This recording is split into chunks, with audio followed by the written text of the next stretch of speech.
everyone, it's Tani Games here. Welcome back to the channel.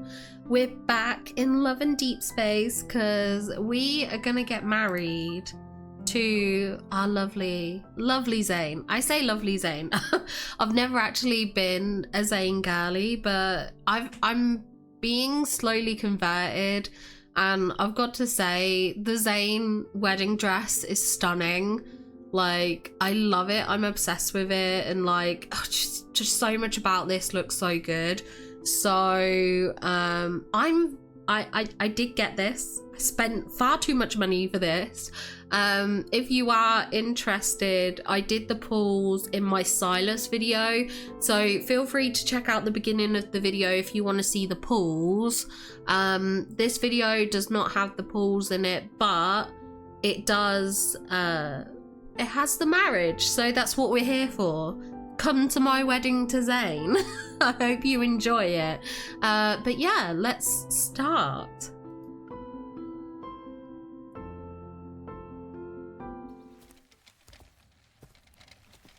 The cart's wheels crush the grass as I transport the last batch of supplies into our campsite.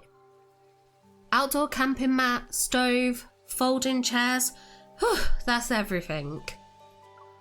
Zayne, who's in charge of setting up the tent, looks up from the instruction manual.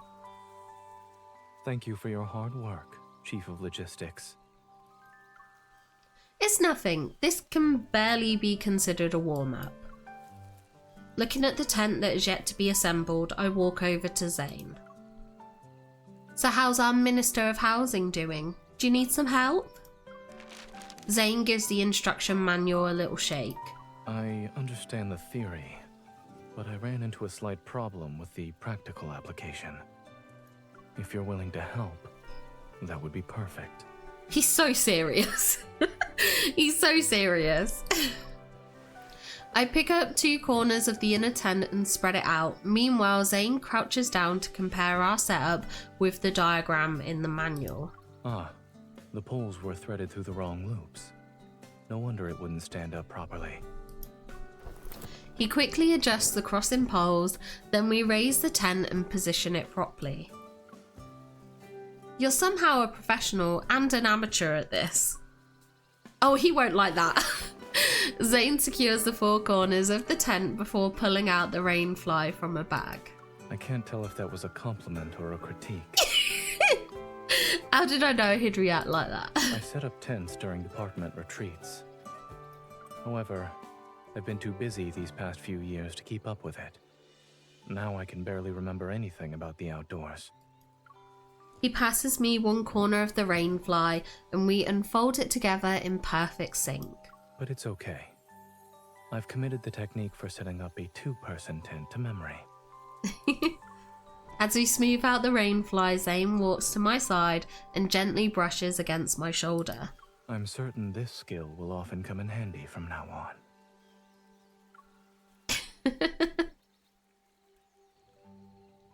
Oh, it's so cute.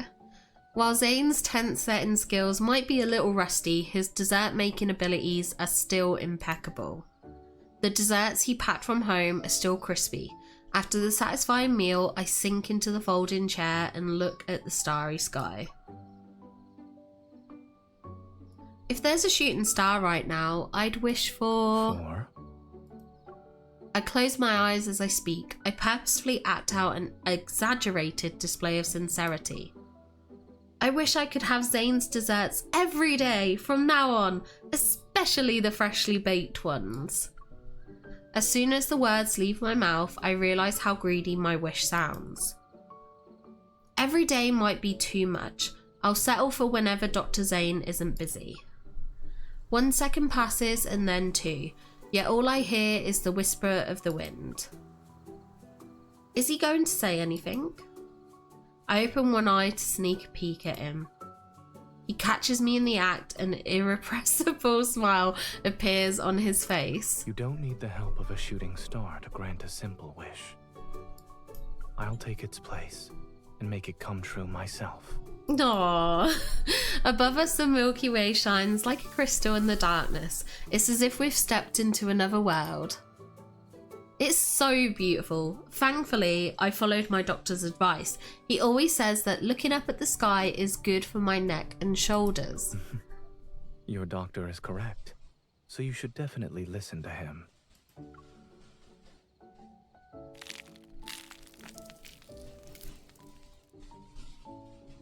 Something warm brushes against my lips. I glance down. Zayne is holding up a freshly grilled zucchini, waiting for me to take a bite. Your doctor says you've been eating nothing but grilled meat and desserts all night. You should have some fiber too. Oh my gosh, man, no. Stop telling me what I can enjoy. He's got a point, and with the way he's looking at me, there's no room for argument. I take a bite. But before I can even taste it, uneven grains of salt melt on my tongue, making me instinctively frown. Not good? No, just bit my tongue. It's not salty at all. Try it yourself. Before I can carry out my plan to get Zayne to fall for my trap, I suddenly sense a faint energy fluctuation. What's the matter? There's an energy fluctuation, but my watch doesn't detect anything unusual.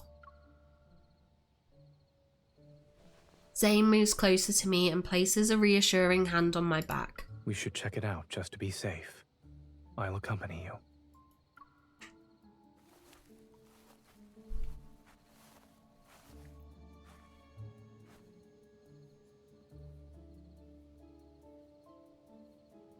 We carefully patrol the perimeter of our campsite, and after we confirm there are no signs of any wanderers, we relax. Weird, why would it? Being vigilant is always a good thing. If I sense anything else tonight... Zayne gently pats my head. Then we'll do another check. You trust me that much? Of course. I trust you unconditionally. Except for... Yes? Except for when you tell me it's not salty at all. Oh my gosh. He sees right through us. He sees right through us. When I wake up, every muscle in my body feels grateful for the air mattress Zayne picked out. I unzip the tent and leisurely start my morning stretch, but then I freeze. In the clearing near our campsite, an imposing tower had appeared out of nowhere. Zayne! I just saw on the news that... Zayne steps out the tent and seemingly forgets what he's about to say upon seeing the sight before him. Also, I love this outfit on Zayne. Ooh. Very handsome. What about the news? Zayne pulls his gaze away from the tower, pausing thoughtfully for a moment before showing me a news article on his phone. Last night, the Deepspace tunnel experienced another intense disturbance. As a result, several new spatial anomalies have appeared in various locations.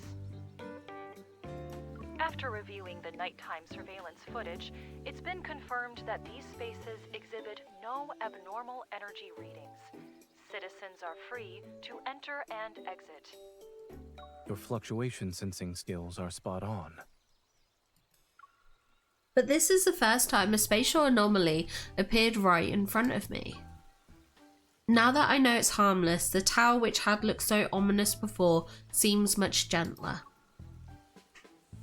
When we make eye contact, Zayne understands what I'm thinking. Do you want to check it out? Yes, let's go! Let's go check it out. Go check it out and let me marry you. Oh my gosh, how pretty is this? What? Shut up. How stunning. A lot of time passes before we find the tall tower's entrance, and then we're greeted by a long flight of stairs once we're inside. It looks like they were waiting for us. Zayne and I breathe a sigh of relief when we finally enter the spacious level Great Hall. Whew, I feel like I did half of my daily workout quota by climbing those stairs. It certainly is exhausting. Building a long staircase? Has the tower's owner never left this place? Or maybe he was thinking... I clear my throat and deliberately lower my voice. I shall build this tower to be far above the station of mortals. I see. So this is your definition of being above your station. But there might be another reason behind it. For instance, perhaps he dislikes being disturbed. Or he wants these stairs to discourage anyone who wasn't truly committed to visiting. I feel like, okay, for the Zayne girlies, because I'm not really a Zayne girly, is this like a metaphor of what he's like? That he has these walls and that only the determined, only the ones that he truly cares about and the ones that truly care about him can break through these walls? Because something that I had with Zayne was I always felt like he was yelling at me in the early stages of the game. I always thought he was being a bit mean to me, and I never liked that. It intimidated me and it scared me. He was just so serious all the time. Is this him? Is this he has his walls up? He has his walls, he has his stairs, and only those important can tackle those stairs, tackle that wall. Is that Zayne? Tell me, snow girlies, tell me. You seem to understand his train of thought. I wonder if the tower's owner would consider you a confidant if you two met. I'm different. I actually enjoy being disturbed by you. And if we ever had a tower like this, I would carefully consider the dimensions of the entrance's stairway. What does that mean? Why not install me a lift? Put a lift in for me, please.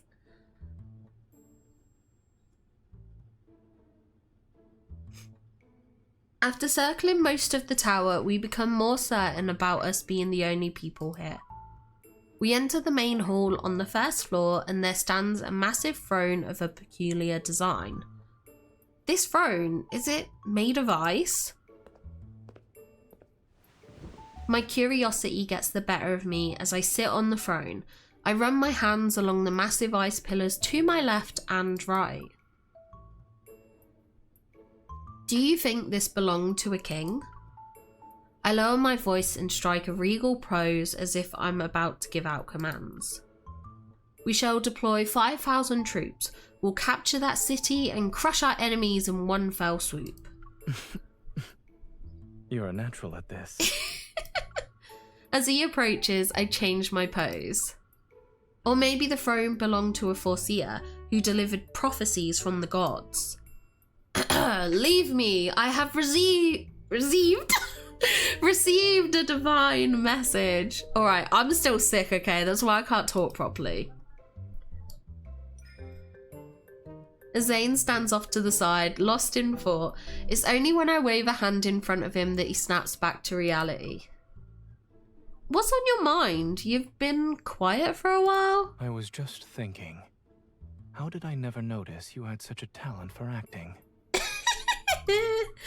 A hunter needs to be flexible. Oh, I bet she's flexible for him, alright. Besides, I'm putting on a good show. Why aren't you playing along? I was playing along, though. Oh, play along some more. Zayne points to where he'd been standing during my royal performance. Over there, I was playing the role of a royal messenger who didn't dare to speak too much in the royal court. Oh my gosh. And now, I'm a silent yet devoted messenger to a foreseer.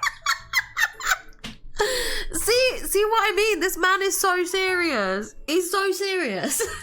I may not have any lines, but I've played my part. Well, thank you, Zayne. Zayne's deadpan attempt to explain himself is so amusing that I've decided that I had enough fun. I stand up and move closer to him. Then may I ask this messenger a question? Would he like to help this foreseer move her living quarters? Oh, it's cute. Oh, look at... Ooh,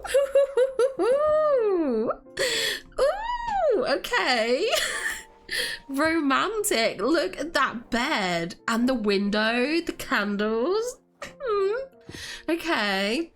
We spend half the afternoon moving our camping stuff into the tower's bedchamber.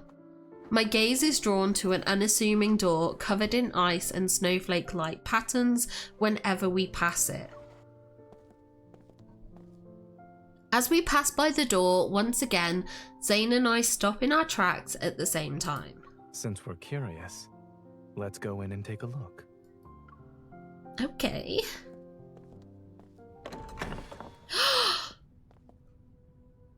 Stop. Stop. Oh my...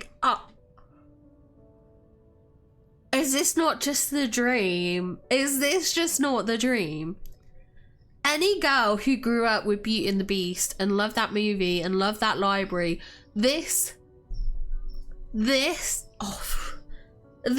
oh my gosh, this is stunning. Okay, behind the door that's no bigger than a person is an unexpectedly vast space. Shiny flower buds are scattered on the floor. Meanwhile, bookshelves loom over us. I can't even see the top of them. Is this a library? Why are there flowers growing in a library? I lean down to get a closer look at the buds. Jasmines, but these are different from the ones I've seen before. When I touch a tightly closed bud, I unexpectedly feel a chill. They're made of ice? Zayne bends down to gently stroke the ice jasmine, his movements so familiar as if greeting an old friend. As expected, not a single flower has bloomed. The crystalline buds reflect brilliant light, yet they remain tightly closed. They appear lifeless. I walk to the bookshelves as sunlight streams down from the skylight.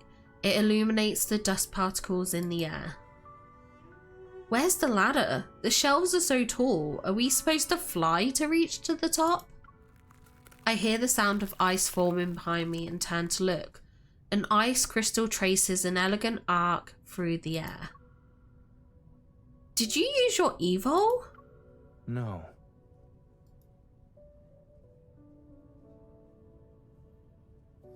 As he speaks, Zayne extends his hand. He makes the ice crystal hover above his palm. It's the ice crystal here, but it seems like I can control it. It probably appeared just now to answer your question. Zayne taps the ice crystal and it immediately flies down to our feet. The ice crystal expands under us and forms a platform. It steadily lifts us into the air. This is amazing. Zayne, do you think you can learn how to do this? Then we won't have to wait for elevators anymore. He puts his hand on my waist to steady me. We can use this to go to your window next time I walk you home. Be careful, the neighbors downstairs might call the police. I guess you need your own tower to use these conspicuous ice crystals. As my gaze sweeps over the various books on the shelves, I grin. They remind me of the medical textbooks in Zayne's home. Is there a reason why you're smiling again? I was just thinking that if you had a tower this large, part of it would be a library. Probably. His fingers trail along the bookshelf. With a library this big, we could put research materials here, case files there, reference books over there. As for this spot, I excitedly start imagining what the future library could look like, and he just listens quietly. When I turn to ask for his thoughts, our eyes meet, and his somber expression softens. How about we put your books here? If there's room, I'd also love to add some feel-good stories with happy endings. If we do that, you'll be in the library for the entire day, and you'd make me stay inside with you. I tease him while I pull out a few random books from the shelf. The text is incomprehensible, but the illustrations are easy to understand. There are so many pictures of jasmines. Whoever owns this place must really like them. Zayne seems to eagerly take the book from my hands, though I'm not sure if it's the illustrations or the strange writing that's caught his attention. I stand quietly to the side, taking in the entire library from above. My gaze sweeps over the dome and stained glass windows, but in the end, it's the unopened ice jasmine on the floor that draws me in, uncontrollably. It's a shame they haven't bloomed yet. The view from here would be beautiful. It's possible they don't bloom at this time. or the conditions aren't right. My stomach lets out a low growl, yet it echoes in the empty library. The pages close and the playful smile reappears on the face of the person behind the book. Regardless of when these jasmines bloom, at the very least we can say it's dinner time. He knew I was hungry.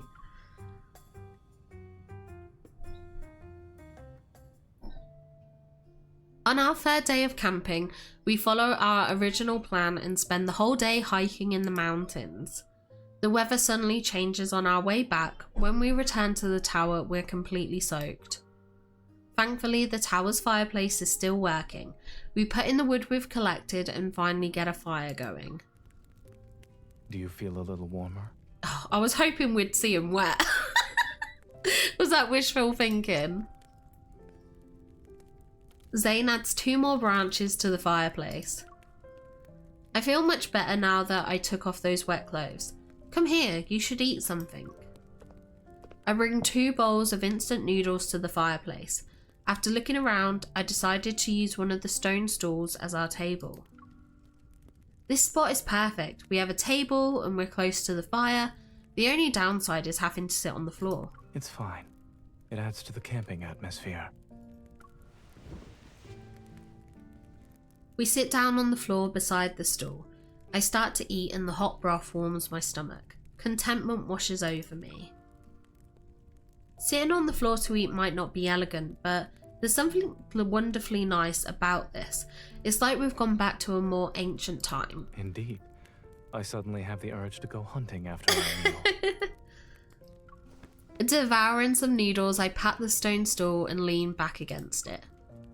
Who knew having a low table would actually make things more comfortable? If you like it, I wouldn't mind getting a low dining table for our home. No thanks, I'd rather not have hunting become the after dinner activity when I come over to your house. After staying here for 2 days, do you feel like this place can be called home? Yes. And since we're on vacation, it's even more relaxing than being at home. I shift back against the stone stool and stretch out my legs. I've been thinking about something for the past few days. What if we just kept living in this spatial anomaly? I suppose you've already concocted a plan. I wouldn't say that, but I do have some ideas for renovations. The empty space in the back would be perfect for a garden with flowers and vegetables, and the curtains in the bedchamber can be changed. If you want better sleep quality, using blackout curtains would be ideal. The library should stay as is, but we definitely need a kitchen. Let's design an open plan one. Then you can have freshly baked desserts right away. That's a good idea. I approve. The firelight is reflected in Zayne's eyes. As for the Great Hall, we should have some large plush rugs. They can also cover the stairs. We can put 2 recliners on those rugs. Then we won't have to sit on the floor anymore.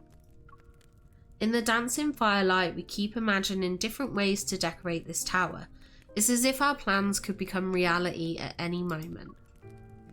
Why hasn't the owner decorated this place though? Maybe only one person lives here.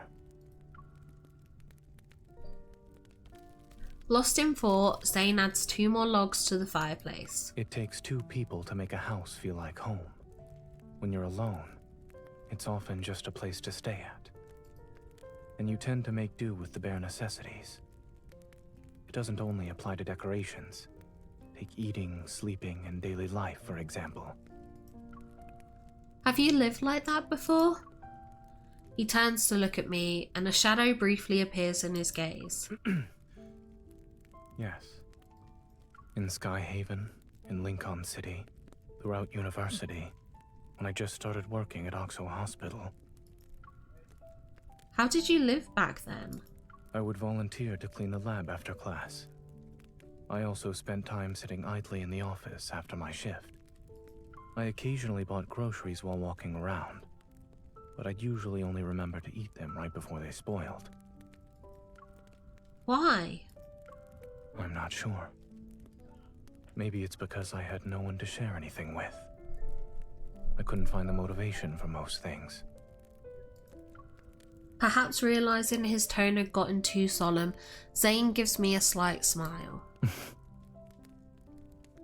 but his expression only makes my heart ache in a way I can't really describe. Zayne, are you afraid of being alone? Oh! I've simply learned to accept it, grow accustomed to it.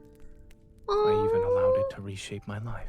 Oh, this makes me feel so sad for him. Oh.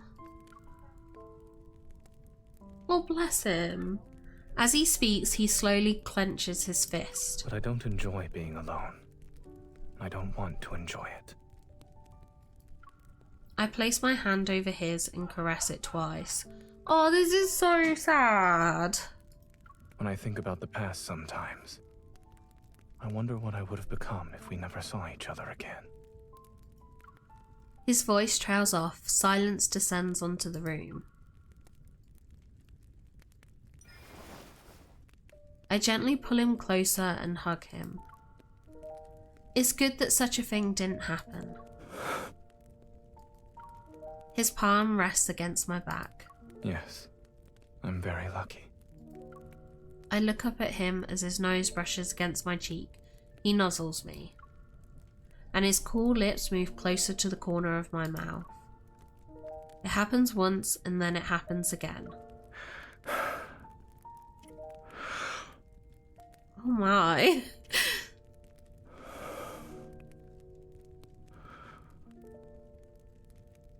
It's wonderful that you're by my side.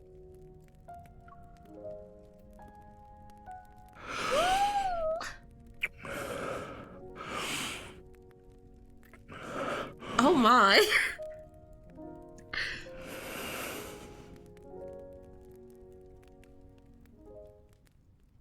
How do I save that as a sound? In the middle of the night, I'm jolted awake by a familiar surge of energy.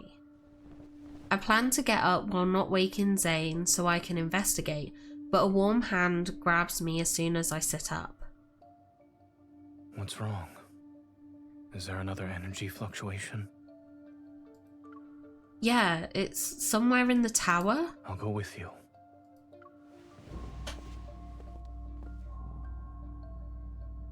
Heading to the source of the energy fluctuations, we arrive at the entrance of the library.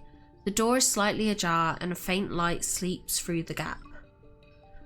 My watch hasn't gone off. Maybe it's like what happened before with the spatial anomaly? I place my hand on the door and Zayne's hand is soon next to mine. Let's see what happens.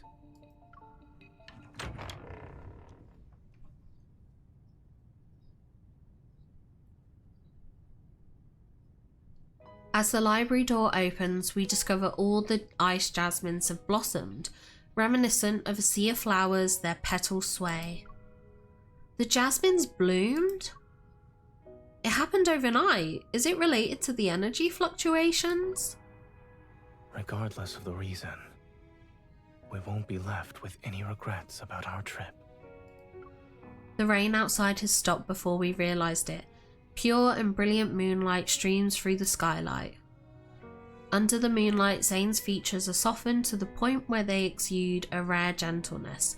He smiles and holds out his hand to me. Finding this tower is a miracle in itself. It'd be a shame to let the moonlight and flowers go to waste. Aww. He's so cute. I take his hand and together we step into the sea of jasmines. Oh, he's so cute. Such a cute man. Okay, let's resonate.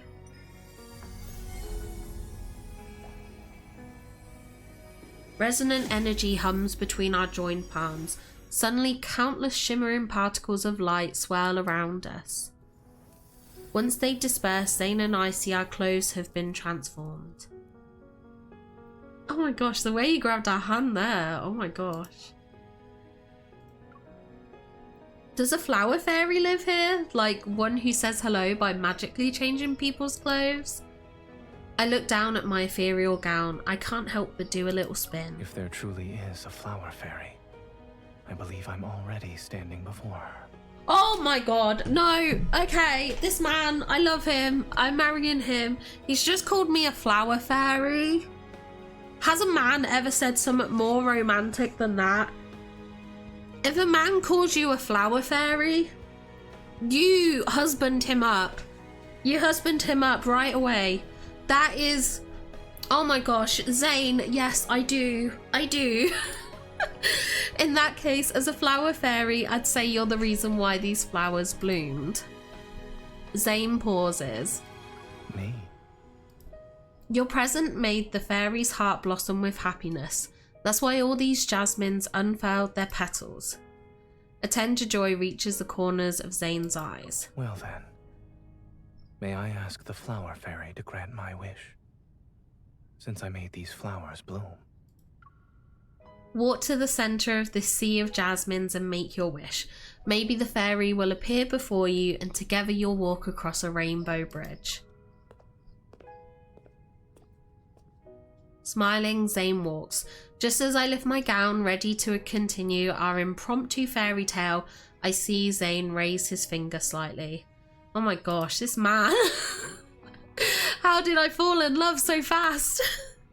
Ice crystals suddenly fall beneath my feet and they lift me into the air. Zayne? Oh my gosh, this is going to be so romantic, guys. A rainbow bridge might be beyond me, but I can offer steps under the moonlight. Is that good enough for Miss Fairy? Oh my gosh! Not bad. Now then, sir, what is your wish? The avarice of my wish is unyielding. Trading all the beauty in this world to make a reality wouldn't be enough. Yet what I have now... Oh, we're gonna jump into his arms. So cute.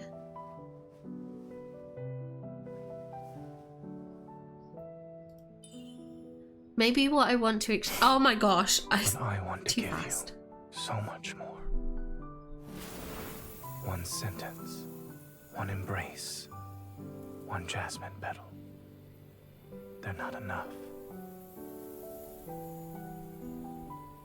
Shall we dance? Oh my gosh.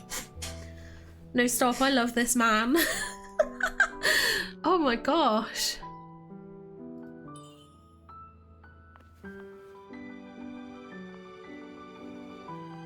And just look at that dress. Meeting you is the luckiest thing that has ever happened to me. Like Oh my these gosh. jasmines. Oh my heart. This is so After a cute. never-ending winter, I met the one who brought spring into my life.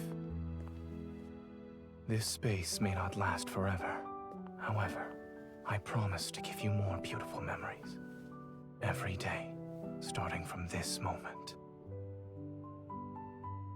Oh my gosh, let's kiss.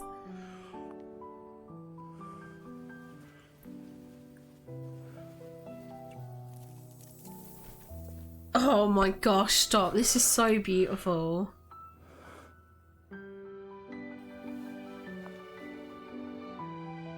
I love a good love story, and if you wanted a good love story, this what just happened in the last 10 seconds is a good love story. Oh my gosh. I wish you could be happy for all of eternity. But an even greedier wish of mine is... I wish to be the person who's always by your side when you find happiness. Oh, that's so cute. I want to witness every flower bloom in our future together. Will you give me that chance? Oh, absolutely. It's given. It's given. It's happening. Oh my gosh.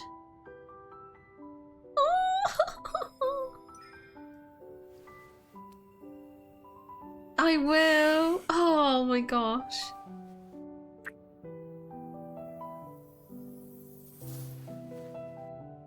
Oh, I fear I've become obsessed. Let us make a vow in a sea of jasmines. We'll always see the flowers bloom together. Aww. So cute. Once we leave the campsite, Zayne and I return to our busy lives and work. The weekend finally arrives and Zayne made arrangements for us to meet up. He said he'll fulfill the promise he made a while back. Are you almost here? I'll come to meet you and pick up some seasonings along the way. Almost. Give me 5 minutes. My gaze is drawn to a row of jasmines in full bloom outside the florist. Those blossoming memories are still fresh in my mind. Actually, I'll meet you in 10 minutes.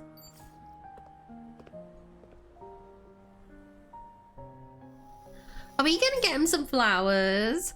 I hear the oven timer and Zayne's voice from the kitchen. It's ready. Would you like some tea to go with it? I watch Zayne concentrate on the oven. A slight twinge of guilt materializes. I was worried my wish wouldn't come true before, but now I'm more concerned about you giving up your weekend just to make it happen. You could be resting instead. Nothing would make me happier than seeing you enjoy yourself. I smile at him and point toward the low table in the living room. I put the jasmines there. They like sunlight, so don't move them somewhere else. You're more worried about the jasmines. You weren't this concerned about me earlier. Well, that's because... Zayne's gaze shifts to the TV in the living room, and I look at what caught his attention. Most of the spatial anomalies that emerged recently have disappeared.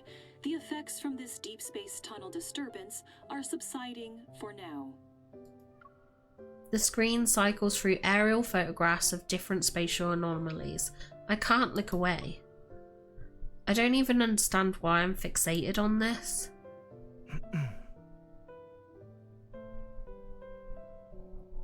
After Zayne gently coughs, he moves in front of me and blocks my view of the TV. You're upset. That sounds less like a question and more like a statement. I'm not, it's just that the place we called home for a few days is probably gone now. And those ice jasmines, I wonder if they'll bloom again. I trail off as I ask myself what I miss more, the tower or the jasmines. Of course they will. I look into Zayne's eyes and finally realise what's important to me. I'm worried that the dreamy days we share might eventually fade away. Since we made a vow in the Sea of Jasmines. Oh, Zayne leads me to the living room. The white jasmines sway in the breeze. We'll always see the flowers bloom together. He embraces me from behind and his arms tighten around my waist. I promise. Those words land in my ears as I look at the jasmines in full bloom. They must have heard his promise too. Oh, that was so sweet! Oh my gosh. He knew all it took was like 2 words of just calling me a flower fairy, and then I was like, this man can never do any wrong. He can intimidate me all he wants. He called me a flower fairy once. That was so cute. Oh my gosh. No, I love that. It was beautiful. It was romantic. It was sweet. It was emotional. It had so much depth. Honestly, I am so happy. So happy that I got Zayne's card. I think it was well worth it and truly opened him up to me and his character and stuff like that. And I know it was short, I know it was sweet, it was, you know, meant to be deliberately romantic, but there was real heart in that and I enjoyed it. That was spectacular. So absolutely amazing. So beautiful. Yeah, I enjoyed that. I hope you enjoyed my wedding to Zayne, and I hope it filled you with as much joy as it did me. Anyway, have a wonderful day, and I hope to see you all in the next one. Bye guys! A huge shout out to our super top members, Spread Lake and Caroline Rose, Thank you so much for supporting the channel. It means so much to me, and I appreciate you spending the extra to become a super top. Thank you so much.